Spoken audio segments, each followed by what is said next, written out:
Hello बच्चों, let us read this question. This question says formic acid and acetaldehyde can be distinguished by. और हमारे options है option A I2 plus NaOH, option B Tollens reagent, option C Fehling solution और option D 2,4 DNP test. So इस question को solve करने के लिए हमें जो की कॉन्सेप्ट्स रिक्वायर्ड होंगे वो है सबसे पहले I2 प्लस NaOH रिएक्शन, जिसे हम आयोडोफॉर्म टेस्ट भी बोलते हैं. नेक्स्ट है हमारा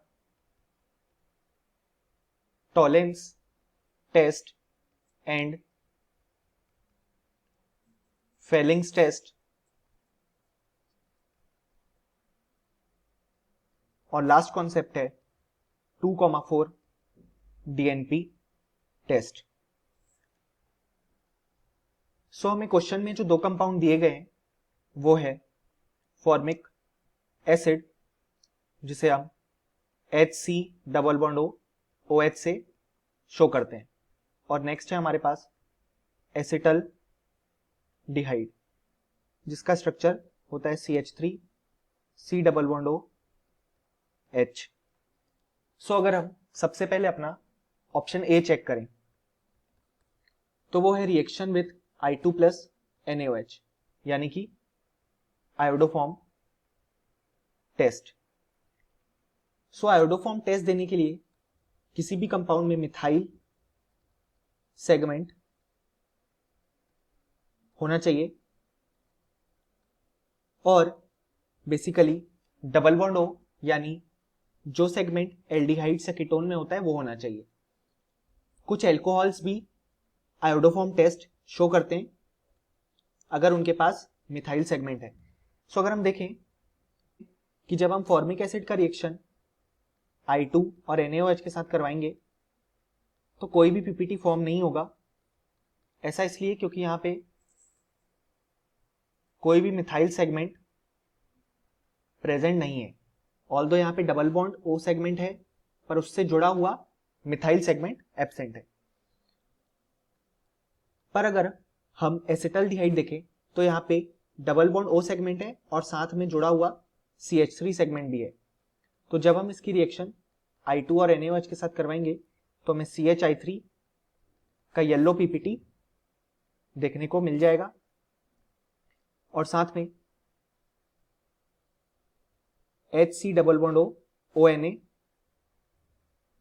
एज अ रिजल्ट मिल जाएगा. सो हम देख सकते हैं कि हम I2 और NaOH से इन दोनों कंपाउंड्स को आसानी से डिस्टिंग्विश कर सकते हैं. सो हमारा ऑप्शन ए करेक्ट है. अब अगर हम अपना ऑप्शन बी देखें जो कि है टॉलेंस रिएजेंट, जिसे हम सिल्वर मिरर टेस्ट के नाम से भी जानते हैं. इसमें जो रिएजेंट यूज होता है वो है AgNO3 प्लस NH4OH, या जिसे हम AgNH3 होल ट्वाइस प्लस और OH माइनस के नाम से भी जानते हैं. सो टॉलेंस रिएजेंट के साथ एल्डिहाइड्स, अल्फा हाइड्रोक्सी कीटोन्स और फॉर्मिक एसिड रिएक्ट कर जाते हैं. सो अगर हम देखें तो हमारे क्वेश्चन में सबसे पहले फॉर्मिक एसिड दिया गया है, यानी कि ये टॉलेंस रिएजेंट के साथ रिएक्ट कर जाएगा. अगर हम इसकी रिएक्शन देखें तो वो होगी HCOOH यानी कि फॉर्मिक एसिड, उसका reaction Tollens reagent AgNH3 plus OH minus के साथ जब हम करवाएंगे तो हमें रिजल्ट में सिल्वर मिरर, CO2, वाटर और NH3 मिल जाएगा. अगर हम इस रिएक्शन को बैलेंस करें तो यहाँ पे हमें 2 लिखना पड़ेगा, यहाँ पे भी 2, सिमिलरली Ag के भी 2 और 2H2O मोल्स और साथ में 4 NH3 मोल्स. सो हम देख सकते हैं कि जो फॉर्मिक एसिड है वो टॉलेंस रिएजेंट के साथ रिएक्ट कर जाता है। अब अगर हम देखें हमारा दूसरा कंपाउंड जो कि है एसिटल डिहाइड, सो ये तो एक एल्डिहाइड है, यानी कि ये तो टॉलेंस रिएजेंट के साथ रिएक्ट करेगा ही।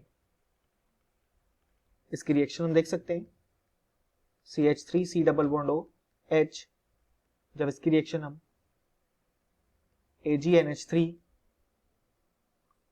Whole twice plus OH minus के साथ करवाएंगे तो ये ऑक्सीडाइज हो जाएगा CH3 C double bond O minus के फॉर्म में, और हमें सिल्वर मिरर भी मिल जाएगा। यानी कि हम देख सकते हैं कि दोनों कंपाउंड टॉलेंस रिएजेंट के साथ रिएक्ट कर जा रहे हैं, यानी कि हम इन दोनों को टॉलेंस रिएजेंट की मदद से डिस्टिंग्विश नहीं कर पाएंगे। सो हमारा जो ऑप्शन बी है वो इनकरेक्ट है। सिमिलरली अगर हम अपना ऑप्शन सी देखें, वो है फेलिंग्स सॉल्यूशन। सो ये भी सेम तरीके से एक्ट करता है। जो फेलिंग सॉल्यूशन है वो एलिफेटिक एल्डिहाइड्स के साथ रिएक्ट कर जाता है और हमें Cu2O का रेड पीपीटी मिल जाता है। और फेलिंग सॉल्यूशन फॉर्मिक एसिड के साथ भी रिएक्ट कर जाता है और उसके रिजल्ट में हमें Cu2O का रेड पीपीटी मिल जाता है। और हम जानते हैं जो फेलिंग सॉल्यूशन होता है उसमें दो सॉल्यूशन होते हैं। सॉल्यूशन ए जो कि होता है कॉपर सल्फेट का सॉल्यूशन, और सॉल्यूशन बी जो कि होता है alkaline solution of sodium potassium tartrate. So जब फेलिंग सॉल्यूशन इन दोनों कंपाउंड के साथ रिएक्ट करता है तो दोनों के रिजल्ट में हमें ऐसा रेड पीपीटी मिल जाता है। यानी कि हम फेलिंग सॉल्यूशन को भी यूज नहीं कर सकते इन दोनों को डिस्टिंग्विश करने के लिए। सो ऑप्शन सी भी हमारा इनकरेक्ट है। अब लास्ट ऑप्शन जो कि है हमारा ऑप्शन डी, वो है 2,4-DNP टेस्ट। सो पहले तो हम देखें कि 2,4-DNP होता क्या है। 2,4-DNP का जो स्ट्रक्चर होता है वो होता है यहाँ पे NH2 साथ में NH, देन एक बेंजीन सेगमेंट जिसके फोर्थ पोजीशन पे NO2 और सेकेंड पोजीशन पे NO2 प्रेजेंट होता है। इसका फुल फॉर्म होता है 2,4 डाई नाइट्रो फिनाइल हाइड्रोजिन। इसको हम ब्रेडीज रिएजेंट के नाम से भी जानते हैं।